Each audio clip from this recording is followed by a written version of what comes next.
How's it going, everybody? Welcome again to the podcast. The podcast is called Tanner Talks, about stuff that happened. I am Tanner, and I'm going to be talking about some stuff that happened. Now, a quick reminder before we start here, this podcast is not intended to be any kind of elaborate detailing of any of the events that I cover throughout the course of the podcast. It's only intended to be a crash course in the things that took place. That's why it's not 6 or 7 hours long, and instead, I usually work around the 20 to 30 minute mark. Sometimes a little bit more, sometimes a little bit less, all things depending. And this event that I'm going to be covering is not necessarily one event, but a series of events and policies that were instituted. So this week, well, August is going to be a little bit different from my standard format where I do an episode on music and culture, then I do an episode on economics, an episode on ancient history, and an episode on war. That is the format that I'm going to be following for the most part, but August is going to be a little bit different. We're switching up those a little bit. This week, we're talking about economics. Next week, we're talking about ancient history. The following week, we're talking about music and culture. And the week after, we're talking about war before returning to our regular format. And the reason for that is because there's specific dates that are going to be lining up with the next few episodes. Next week, we're talking about the Vikings, which is going to be sweet. And the week after, we're talking about the Monsters of Rock concert in the Soviet Union. That happened almost on the day that I'm going to be releasing that episode, and that's why I chose to do that. But for the most part, we'll be sticking to the format of the alternating 4 different subjects, unless I decide to add more into it. We'll also be including a few special topics occasionally. So, this week, as I said, we're talking about economics. And what economics are we talking about? Well, we're talking about the second 5-year plan in Communist China. Now, Communist China follows a lot of 5-year plans, but why was the second 5-year plan so important? Well, the second 5-year plan is called the Great Leap Forward. And it was probably the most memorable of all of the 5-year plans instituted by Communist China, which are still being used today. So that's why we're covering that. And if you're enjoying the podcast so far, right before we start, I'm just going to say subscribe to it wherever you listen to podcasts, or drop a review if you really like it. It really does help us get more people involved with the conversations about history. I love to make things a little bit more interesting for people who maybe think history is boring. That's kind of one of the purposes of this podcast. So, let's get started. We're talking about the Great Leap Forward, the second 5-year plan in Communist China after the communist takeover. So, what is the Great Leap Forward? Well, the Great Leap Forward, as I've said, was a 5-year plan instituted by the Chinese Communist Party in 1958, concluding at the end of 1962. It was a campaign focused on economic and social policies, and the primary goal was to shift the country from an agrarian society to an industrialized communist society. And we're going to dissect all of that. Don't freak out if there's some things you don't quite understand. We're going to get really deep into this specific part. So very first, what is a 5-year plan? Well, a 5-year plan is a method of planning economic growth over a limited period of time through the use of quotas, usually in socialist states, first practiced by Joseph Stalin in the Soviet Union back in 1928. So China to this day, today in 2020, and probably as far forward as I can see, it doesn't seem like they're going to stop being communist anytime soon. China to this day operates under these series of 5-year plans. They began in 1953, and they just continued onward. So the first 5-year plan from 1953 to 1957 was considered a success. And that sounds like 4 years, but it began at the beginning of 1953 and concluded at the end of 1957. So it was 5 years. So that was considered a success. And I mean, even today, that can be considered prosperous for the Chinese nation. And Mao Zedong, totalitarian leader of China at the time, expected for these kind of successes to continue. So spurred forward by the numbers from the time, and from the first 5-year plan, in 1958, Chairman Mao desired to move forward more quickly to a strictly communist state and enforce more stringent requirements for the second 5-year plan, an initiative he called, here we go, the Great Leap Forward. So B, remember, A was, what is a 5-year plan? B, what economic and social policies was Mao seeking to change? First and foremost, Mao Zedong was attempting to establish a truly, purely communist society by way of abolishing money and setting up communal living situations. Next, Mao wanted to completely industrialize the country to repay debts to the Soviet Union that had been incurred during the first 5-year plan. And finally, Mao wanted to purge the country, finally, of political opposition, evolving China into a one-party state, sealing the deal on the communist ideology. C. What does a movement from agrarian-based economics to industrial communist economics entail? All right, prior to the Great Leap Forward initiative, China was lagging behind the Soviet Union after World War II, mostly because the war had really jump-started the Soviets' industrial sectors and springboarded them into a new industrial age. I mean, think about how it brought the US out of the Great Depression. Similar thing happened to the Soviet Union, and that had bolstered their economic growth and prosperity. So Chairman Mao had taken notice of this and decided to reallocate the majority of the Chinese workforce to follow suit in this new communist industrial revolution. All of these farm workers that were going to be moved to these industrial centers were going to be replaced by this large mechanized farming equipment, and those workers would have their nose put to the grindstone in dangerous and very hastily built factories while their farms were collectivized. Definition of the day: what does it mean for something to be collectivized?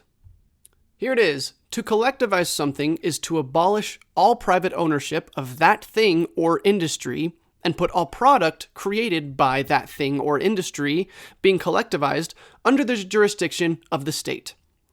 In this specific context, all farm goods were to be handed over to the Chinese government before being redistributed to the public.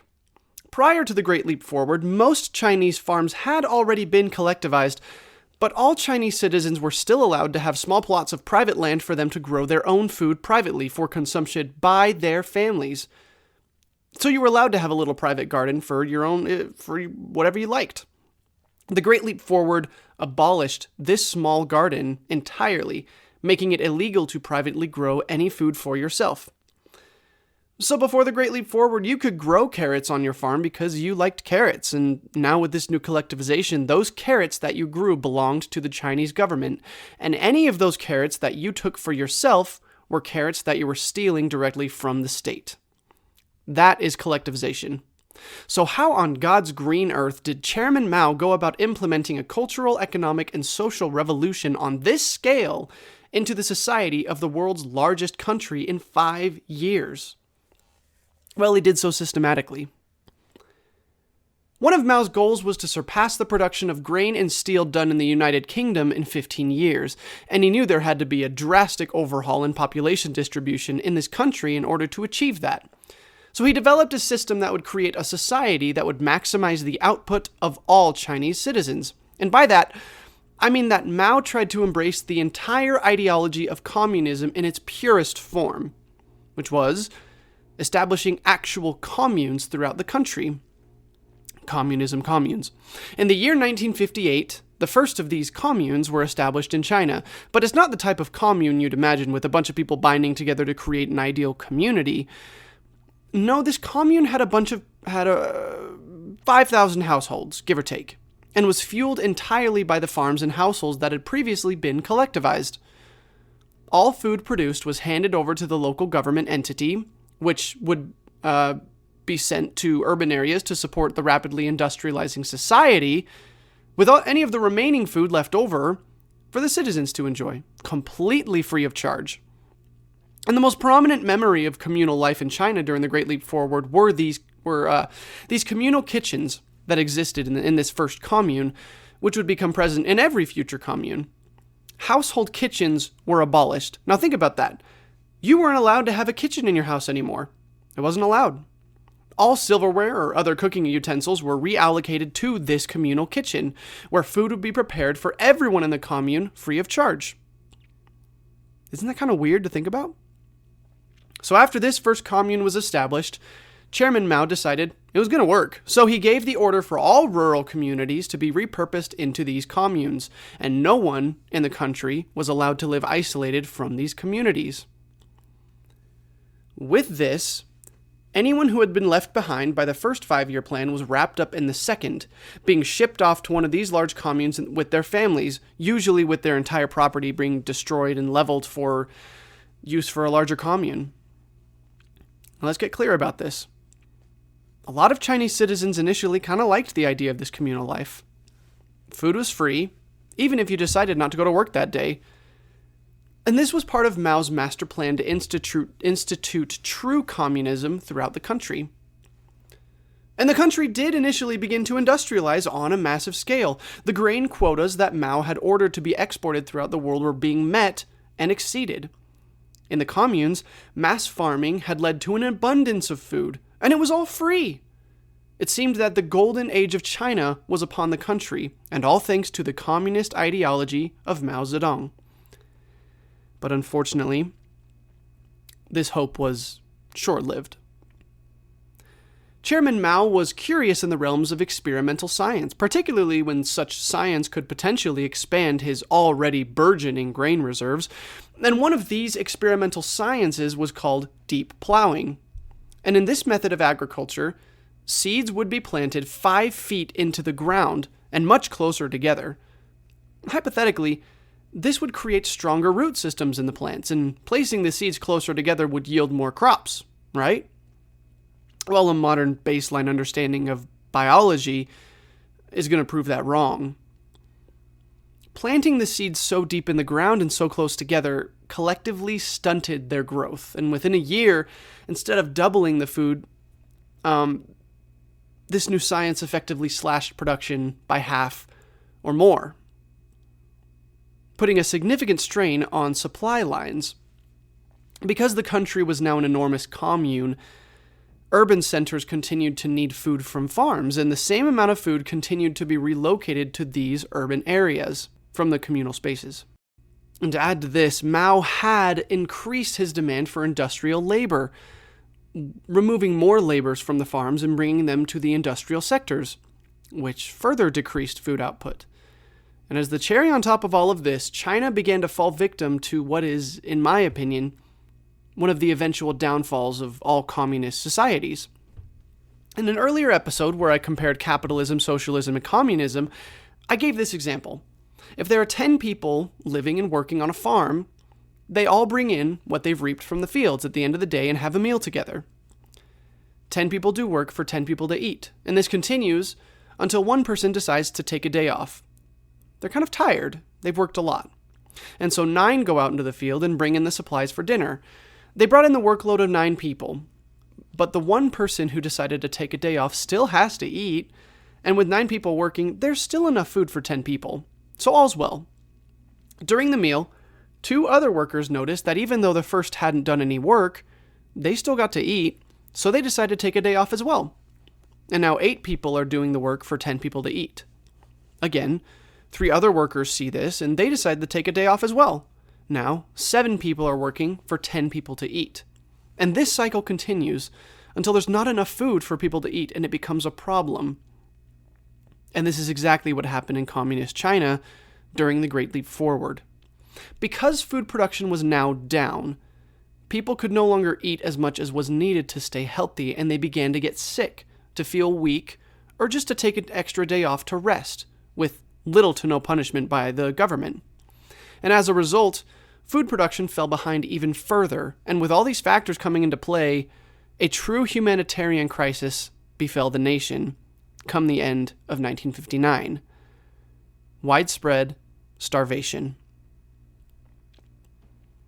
Mao was stubborn, and he was adamant that he had to continue to demonstrate to the world that his policies were working. He did nothing to lower exportation quotas for grain or industrial goods and insisted that they continue to be met, pretty much just to save face. What little food the communes generated was exported abroad for profit or distributed to industrial sectors. And it's reported that when trucks arrived at communes, grain would be loaded on board at gunpoint. Anyone who refused to hand over their grain was taken to notorious Chinese prisons and likely never heard from again, falling victim to the second pitfall of nationalized communism, labor under the threat of death. At this point, food in the communal kitchens ceased to be free and had to be paid for with either currency or labor points, which was a system to track how often a citizen was working. Because citizens were often too sick or too weak to work, they had to start using what little currency they had to buy minimal amounts of food exorbitantly priced. By December of 1959, less than 2 years after the second five-year plan was implemented, reports of death by starvation began reaching the higher-ups in the Chinese government. And still, Chairman Mao would not change his policies. The people began to be restless and started desiring change. Citizens began voicing their complaints against a government who seemed to care very little for their survival. Farmers who had lost homesteads that had been in their family for generations were upset, and citizens whose businesses had been repossessed by the government only to fail due to the lack of revenue were frustrated. Everyone was hungry. Unrest was brewing in the nation, and Chairman Mao would have absolutely none of it. This phase of the Great Leap Forward saw what would be remembered as an anti-rightist campaign. And I don't mean rightist meaning human rights. I mean rightist as in people who did not believe in the left side of the political spectrum, meaning communism. They believed more in a capitalist society. So this campaign was a systematic persecution of anybody who voiced opposition to collectivization, a one-party state, and or spoke out in favor of capitalism. These Chinese citizens, usually intellectuals, were hunted down by Chinese police and imprisoned, usually forced to endure a barrage of criticisms by a tribunal or perform an unspecified amount of hard labor before returning to their communal spaces. And in an undocumented amount of cases, execution was carried out. It's estimated by modern researchers, that between 500,000 to 2 million Chinese citizens were persecuted during the 3-year campaign, and it's unknown how many were never seen again. So Mao had adopted his special form of communism: communal living, collectivization, the nullification of currency, suppression of political opposition, and rapid industrialization. On paper, he had achieved his goals. So how was it playing out across the country? In short, not well. Really, really not well. In 1959, grain production dropped by 15%. By the end of 1960, it had dropped by 70%. The Chinese government began receiving reports of death tolls, but either grossly underestimated the reports or ignored them entirely. If the world knew of the truth, communist China would become a laughingstock, and there could be none of that. Chinese reporters started launching deep investigations into the use of grain from China's communal farms, and found that while hundreds of thousands or even millions of people were starving to death, China's grain reserves were full to the brim in many instances, but were all being allocated to export to different countries. These reporters attempted to blow the whistle on this, but were immediately silenced by the anti-rightist campaign. They were accused of being capitalists. They were labeled political opposition. And they were either re-educated or disappeared into the Chinese prison system. And all the while, through 1959 and 1960, the death toll continued to climb. Outside granaries, stocked to the brim with grain, people died of starvation, shouting, "Communist Party, Chairman Mao, save us." That's a quote by Yang Jisheng, a Chinese journalist who survived the ordeal. And after that, he writes, quote, "If the granaries of Henan and Hebei had been opened, no one need have died. As people were dying in large numbers around them, officials did not think to save them. Their only concern was how to fulfill the delivery of grain." End of quote. The stringent demands of the second five-year plan and the desire to meet the quotas outlined came before the survival of the population. But as people continued to die, the workforce continued to diminish, leading to even less food production. Yu Dehong, the secretary of a Chinese Communist Party official, traveled from commune to commune during the Great Leap Forward initiative to collect statistics, and he wrote, quote, "I went to one village and saw 100 corpses, then another village and another 100 corpses. No one paid attention to them. People said that dogs were eating the bodies. Not true, I said. The dogs had long ago been eaten by the people. Close quote. By the end of 1960, the political suppression and threat of violence had forced the Chinese populace to resign from any kind of opposition, and they simply had to endure the long march. And this resignation led to possibly the most tragic of circumstances during the Great Leap Forward initiative: cannibalism. Exact numbers are hard to come by, but oral tradition and official reports alike dictate the widespread adoption of the practice during the Great Leap Forward.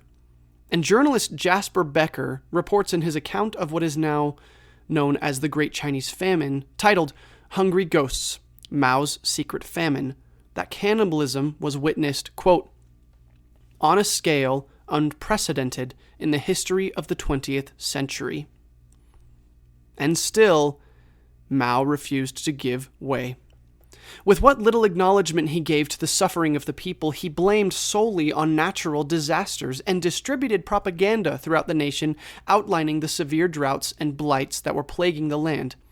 But again, Jasper Becker declares, quote, no blight destroyed the harvest. There were no unusual floods or droughts. The granaries were full, and other countries were ready to ship in grain. And the evidence shows that Mao and the Chinese bureaucracy were in full control of the machinery of government. End quote. It was all a lie. This continued until January of 1961, when finally Mao's advisors staged nothing short of a mutiny and forced him to reverse his agricultural policies, ceasing the exporting of grain entirely. In fact, China actually began importing grain from Australia and Canada, finally giving the citizens of China the food they desperately needed to survive. And with that, the Great Chinese Famine was finally over. But not without taking the lives of between 30 million and 55 million people. To put that into perspective, the Great Irish Famine killed 1 million people. In World War I, 22 million people died. We're talking about at least 30 million people, and possibly even 55 million, maybe more. This was a death toll unheard of in the modern age, but it was kept secret for at least 20 more years when, following the death of Chairman Mao, official investigations were finally launched. The Great Leap Forward, to put it simply, was a disaster. In 1962, Chairman Mao Zedong finally admitted his fault, and from that point until the launch of the Cultural Revolution in 1966, Mao left nearly all decision-making to his subordinates. I think it's safe to say that Mao was ashamed of his stubbornness during the Great Leap Forward initiative, and no longer trusted his own agricultural and economic decision-making. If I'm being totally honest, I think that's for the best. Also in 1962, the Chinese government held a number of conferences that addressed anyone impacted by the anti-rightist campaign, offering rehabilitation for any personal loss incurred, which seems to have been altruistic. In the aftermath of the Great Leap Forward, the Chinese government was reversing their strictly communist ideologies on a lot of different grounds and needed the help of capitalist thinkers to jumpstart the economy again. Addressing the world, the Chinese Communist Party did the unthinkable. They asked for help. They blamed the famine on the cult of personality surrounding Chairman Mao, which they had all been perpetrators of, and declared the second five-year plan, quote, a serious loss to our country and people. Close quote. In terms of economic output, the first year of the Great Leap Forward seemed to be beneficial, with iron production rising 40% in the first year alone, and another 60% in the 2 years following. But the death toll of the famine caught up in 1961, where production plummeted, and it wouldn't reach the same highs until 2 years into the next 5-year plan. Industrial populations were decimated by the famine, as more people continued to die in the communes and food shortages became more common in urban areas. It would take years of rebuilding what had been lost. And finally, in 1962, the Great Leap Forward initiative came to an end, and the third five-year plan began, with Maoism taking a back seat, and other, slightly more democratic, capitalist, and humanist minds working to repair the damage done during the second five-year plan. And fortunately, it worked, paving the way for more capitalist policies, increased democratic control, and more personal freedom enjoyed by the Chinese people for the next 20 years, until the infamous Tiananmen Square protests in 1989. And so my final thought before we call it a day with this very tragic, sad story: the Great Leap Forward initiative is one of the most commonly used quips against the ideologies of communism, similar to the Ukrainian famine in the Soviet Union or the Ethiopian famine in 1984. And all of these were under communist regimes and had very little to do with any natural causes, and yet millions of lives were lost due to government oversight or ignorance because of the strict quotas forced upon government officials and thoughtless policies instituted by big governments. I'm not saying anything about communism right now. I'm just saying there seems to be a little bit of a correlation here. The Great Leap Forward and subsequent Chinese famine were tragedies and disasters in nearly every sense of the word, exacerbated by inept and stubborn leadership, and are a lesson to the world of the dangers of attempting to establish a purely communist society. For a long time, I was confused as to why the Western world hated communism so much, but with the research I've been doing lately about the damage wrought upon nations who have become communist through the last century, I'm starting to understand. Again, there seems to be a little bit of a correlation here. All right, and that's going to do it for this episode. Thank you so much for joining me this week on Tanner Talks about stuff that happened. Like I said before, if you enjoy the podcast, head over to Apple Podcasts or wherever you listen to podcasts and drop a 5-star review so we can get more people involved with the conversations about history and talking about why it's so important to remember the things that have happened in history so we don't repeat them. Am I right? Am I wrong? I think I'm right. But that's just because I'm a history freak. So, without further ado, I will see you next week on Tanner Talks about stuff that happened. We're going to be talking about Vikings, and that is going to be a fun episode. I'm going to start researching it right away, and I'll catch you all next week. Next Sunday. As always, see you then.